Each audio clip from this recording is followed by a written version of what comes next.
ഈ കുളത്തിനൊരു പ്രത്യേകതയുണ്ട്. ഈ കൊలనికి ఒక ప్రత్యేకత ఉన్నది. എല്ലാ ദിവസവും ప్రతి దినము ചില പ്രത്യേക സമയങ്ങളിൽ ఒక ప్రత్యేకమైన సమయములో കുളം കലങ്ങും. ఆ యొక్క కొలను నీళ్లు కదలటం జరుగుతూ ఉన్నది. അതെന്താണ് കുളം കലങ്ങാൻ കാരണം? ఆ యొక్క కొలను నీళ్లు కదలటానికి కారణం ఏంటి? അവർ വെള്ളം കലക്കും. ఆ నీళ్లుని కలపటం జరుగుతుంది. ഈ വെള്ളം കലങ്ങുന്ന സമയത്ത്, ఈ నీళ్లు కలిపేటువంటి సమయములో, കലങ്ങുന്നതിന് മുമ്പല്ല, കലങ്ങിയതിനു ശേഷമല്ല, കലങ്ങുമ്പോ ఆ నీళ్లు కదిపిన తర్వాత కాదు, కదిపాక ముందు కాదు, కలుపుతున్నటువంటి సమయములో ആര് ചാടുമോ, ఎవరైతే దాంట్లోనికి దూకుతారో അവർ സൗഖ്യമാകും. వారు స్వస్థత పొందుకుంటారు. അതേത് అది രോഗമാകട്ടെ, ఏ రోగమైనా కానివ్వండి, ക്യാൻസർ ആകട്ടെ, క్యాన్సర్ కానివ్వండి, മരണകരമായ രോഗമാകട്ടെ, మరణకరమైన రోగము కానివ్వండి, ആര് ചാടിയാലും സൗഖ്യമാകും. ఎవరు అందులోనికి దూకినా స్వస్థత పొందుకుంటారు. പാസ്റ്ററെ ഒരു സംശയം. అయ్యగారు నాకొక డౌట్. ഞങ്ങൾക്കൊരു డౌట్. మాకొక డౌట్. രണ്ടുപേര് ചാടിയെന്നിരിക്കട്ടെ, ఒక ఇద్దరు దాంట్లోకి దూకారు అనుకోండి. അതിൽ ആരാണ് ആദ്യം ചാടിയത് എങ്ങനെ അറിയാം? అందులో దూకినటువంటి వ్యక్తి మొదటి వ్యక్తి ఎవరు అనేది ఎలాగో తెలుసు మనకి? ഉത്തരം സിമ്പിൾ ആണ്. దానికి ఉన్న సమాధానం చాలా సింపుల్. 2 or 5 ചാടിയാലും ആര് സൗഖ്യമായോ അവരാണ് ആദ്യം ചാടിയത്. ఇద్దరు ముగ్గురు ఆ కొలనులోనికి దూకినా సరే, ఎవరైతే స్వస్థత పొందుకొని ఉంటారో వారే మొట్టమొదటిగా ఆ కొలనులోనికి దూకిన వారే ఉన్నారు. 5 മണ്ഡപങ്ങളിലും അടുക്കി രോഗികൾ കിടക്കുന്നത് കണ്ടോ? 5 మండపముల దగ్గర ప్రజలు ఇరికిరిగా బిజీగా ఉండిపోయారు, చూసారా? പക്ഷപാതക്കാർ, പാരലൈസ്, పక్షవాతం ఉన్నటువంటి వారు, മുടന്തുള്ളവർ, కుంటివారు, കുരുടന്മാർ, గుడ్డివారు, പല വ്യാധികളാലുള്ള అనేక రకాలైన వ్యాధిగ్రస్తులు. അവർ വളരെ വേദനയോടും എപ്പോഴാണ് എന്റെ സമയമെന്നും ചോദിച്ചവിടെ കിടക്കുക. వారు చాలా వేదనతో ఎప్పుడా నా సమయం అని ఎదురు చూస్తున్నారు. അവിടെ అక్కడ രോഗികളായി കിടക്കുമ്പോൾ రోగులుగా ఉండి ఉన్నప్పుడు ഒരു സന്തോഷ വാർത്ത. ఒక సంతోషకరమైన వార్త. യെരൂശലേം ദേവാലയത്തിലേക്ക് പോകേണ്ട യേശു యెరూషలేములో దేవాలయానికి వెళ్ళాల్సినటువంటి ఆ యేసు അങ്ങോട്ട് പോകാതെ అటు వెళ్ళకుండా ഇങ്ങോട്ട് വരികയാണ്. ఇటు పోవటం జరిగినది. ഹല്ലേലൂയ. హల్లెలూయా. 100 കണക്കിന് ആളുകൾ അവിടെ ഉണ്ട്. 100 మంది జనాంగం అక్కడ ఉన్నారు. അവരെല്ലാം ദൂതനെ പ്രതീക്ഷിച്ചിരിക്കുകയാണ്. వారందరూ కూడా దేవుని దూత కొరకు ఎదురు చూస్తున్నారు.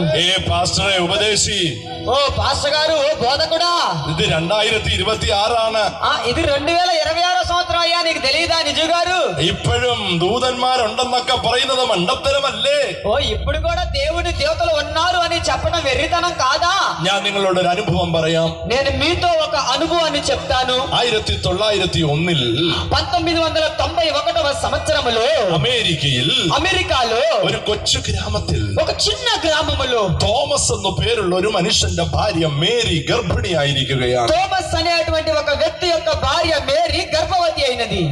വണ്ടിയും വള്ളവും ഒന്നുമില്ലാത്ത ഒരു കുഗ്രാമമാണ്. ఆ గ్రామములో ఒక వాహనం లేదు, నీళ్లు కూడా సౌంగా లేనటువంటిది ఉన్నది. 118 കിലോമീറ്റർ പോയാൽ മാത്രമേ ഒരു ആശുപത്രി ഉള്ളൂ. 118 కిలోమీటర్ల దూరం పోతేనే ఒక హాస్పిటల్ ఉంటది. ഒരു രാത്രിയിൽ ఒక రోజు రాత్రి മേരി പൂർണ്ണ ഗർഭിണിയായിരിക്കുമ്പോൾ വേദന ഉണ്ടായി. ఆ మేరీ సంపూర్ణ గర్భవతిగా ఉండినప్పుడు ఒక వేదన కలగటం జరిగింది. പ്രസവ വേദന എടുത്തു. అది ప్రసవ వేదన ఉండి ఉన్నది. മഴയുണ്ട്, అక్కడ వర్షం కురుస్తుంది, കാറ്റടിക്കുന്നുണ്ട്, గాలి వీస్తున్నది, രാത്രിയാണ്, రాత్రి అయినది. 118 കിലോമീറ്റർ യാത്ര ചെയ്യുന്നത് ദുർഘടമാണ്. 118 కిలోమీటర్ల ప్రయాణం చేయడం అది భయంకరమైన ప్రమాదము. തോമസ് അങ്ങോട്ടും ഇങ്ങോട്ടും നടന്ന് യേശുവേ എന്ന് വിളിക്കാൻ തുടങ്ങി. ఆ తోమస్ అటు ఇటు నడుస్తూ యేసయ్యా అని పిలుస్తున్నాడు. 5 മിനിറ്റ് കഴിഞ്ഞപ്പോ 5 నిమిషాలు గడిచిన తరువాత തോമസിന്റെ വീടിന്റെ കോളിംഗ് ബെല്ല് മുഴങ്ങി. ఆ తోమస్ ఇంటి ముందు ఒక కాలింగ్ బెల్ నొక్కటం జరిగింది. ഡോറ് തുറന്ന് നോക്കിയപ്പോൾ ఈ తోమస్ తలుపు తెరిచి చూసినప్పుడు ഒരു നേഴ്സ് അവിടെ നിൽക്കുന്നു. ఒక నర్స్ అక్కడ నిలుచొని ఉన్నది. കയ്യിൽ വൈദ്യ ഉപകരണങ്ങളുമായിട്ട്. ఆ చేతిలో వైద్య ఉపకరణాలు బుక్ చేసి ఉన్నారు. നിങ്ങളുടെ ഭാര്യ ഗർഭിണിയാണോ? మీ భార్య గర్భవతియా? ഇവിടെ വരണമെന്ന് എനിക്ക് അസൈൻമെന്റ് ഉണ്ടായതുകൊണ്ട് ഞാൻ ഇവിടെ വന്നതാണ്. ఇక్కడ నీళ్లు ప్రవహిస్తున్నాయనే ఉద్దేశంతో నేను ఇక్కడికి రావడం జరిగినది. തോമസിന് സന്തോഷമായി. తోమస్కు సంతోషం వేసింది. തോമസ് നേഴ്സിനെ കൊണ്ട് അകത്തോട്ട് പോയി. ఆ నర్సును తీసుకొని తోమస్ గదిలోకి వెళ్ళాడు. 20 മിനിറ്റ് കഴിഞ്ഞപ്പോൾ 20 నిమిషాలు గడిచిన తరువాత തോമസിന്റെ അടുക്കലേക്ക് നേഴ്സ് ഒരു ആൺകുഞ്ഞിനെ കൊണ്ടുവന്നു കൊടുത്തു. ఆ తోమస్ దగ్గరికి ఒక కుమారుడిని తీసుకొని ఇలాగున రావటం జరిగింది. എന്നിട്ട് നേഴ്സ് പറഞ്ഞു, ఆ తర్వాత నర్సు చెబుతున్నది, ഇവന് എബ്രഹാം എന്ന് പേരിടണം, ఇతనికి అబ్రహాం అని పేరు పెట్టగలను, ഇവന് എബ്രഹാം എന്ന് പേരിടണം, ఇతనికి అబ్రహాం అని పేరు పెట్టాలి. ഇവൻ അമേരിക്കയുടെ പുരോഗമനത്തിനായി ദൈവം ഉപയോഗിക്കും. ఇతడు అమెరికా వద్ద ఉన్న యాజకుడిగా దేవుడు వాడుకోబోతున్నాడు. തോമസ് ആ കുഞ്ഞിനെ എടുത്തു, తోమస్ ఆ కుమారుడిని తీసుకున్నాడు, അവന് എബ്രഹാം എന്ന് പേരിട്ടു. అబ్రహాం అని పేరు పెట్టాడు. കാലങ്ങൾ കുറെ കഴിഞ്ഞു. కొంతకాలము గడిచిపోయింది. അവനാണ് ലോകമറിഞ്ഞ അമേരിക്കയുടെ ആദ്യത്തെ പ്രസിഡന്റ് എബ്രഹാം ലിങ്കൺ. అతడే మొట్టమొదటి అమెరికా దేశం యొక్క ప్రధానమంత్రి ప్రెసిడెంట్ అబ్రహాం లింకన్. നിന്നെ സഹായിക്കാൻ ആരുമില്ലെങ്കിൽ ఒకవేళ నీకు సహాయం చేయడానికి ఎవరూ లేకపోవచ్చు, സ്വർഗത്തിന്റെ ദൂതന്മാർ നിനക്ക് വേണ്ടി സഹായമായി ഇറങ്ങും. పరలోక దూతలు నీ కొరకు సహాయముగా ഇന്ന് రాబోతున్నారు. രാത്രിയിൽ ఈ రోజు రాత్రి ചില കുടുംബങ്ങളിൽ కొన్ని కుటుంబాలు ദൂതന്മാർ ഇറങ്ങുകയാണ്. దేవుని దూతలు దిగొస్తున్నారు. അത് വിശ്വസിക്കുന്നവർ കരമടിച്ചാവേ പറഞ്ഞു. నమ్మినటువంటి వారు మాత్రమే బిగ్గరగా చప్పట్లు కొడుతూ ఆగగా దేవాది దేవుడిని స్తుతించే విధంగా ఉంటారు. ദൂതന്മാരുടെ വരവ് പ്രതീക്ഷിച്ചിരിക്കുന്ന നൂറുകണക്കിന് രോഗികളെ അടുക്കി അടുക്കിയിട്ടിരിക്കുന്ന മണ്ഡപം. దేవుని దూతల యొక్క ప్రత్యక్షత కొరకు ఆ మండపము దగ్గర అనేక మంది ఎదురు చూస్తున్నటువంటి విధంగా ఉండటం జరిగింది. അവിടെ നൂറുകണക്കിന് ആളുകളുണ്ട്. అక్కడ వందల మంది జనాంగం ఉన్నారు.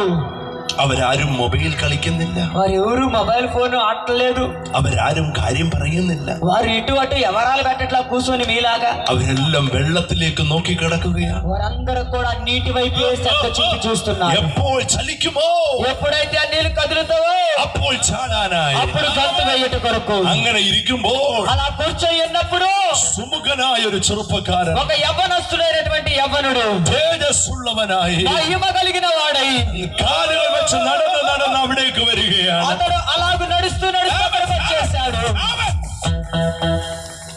ആ ചെറുപ്പക്കാരൻ ఆ యొక్క యవ్వనస్తుడు ഒരു രോഗിയുടെ അടുക്കിലേക്ക് വന്നു. ఒక రోగగ్రస్తుని యొద్దకు వచ్చాడు. 38 വർഷമായി രോഗിയായി കിടക്കുകയാണ്. 38 సంవత్సరాలుగా రోగగ్రస్తుడుగా ఉన్నాడు. അവനോട് ചോദിച്ചേ, అతన్ని అడిగాడు, ഞങ്ങൾ നമലിന്ന് വരികയാണ്, మేము నెమల్లో నుండి వస్తున్నాము అని. എന്താണ് നിനക്ക് ഇത്ര വിഷമം? ఎందుకని నీకు ఇంత బాధ వేదన ఏంటి అని అడిగాడు. അവൻ പറയും, అతడు చెప్తాడు, അയ്യോ అయ్యో 38 വർഷമായി 38 సంవత్సరాలుగా ഞാനിവിടെ കിടക്കുകയാണ്. నేను ఎక్కడ ఉండిపోయాను. ഇന്നുണ്ടാകും നാളെ ഉണ്ടാകും എന്റെ സൗഖ്യമെന്ന് ഞാൻ വിചാരിച്ചു.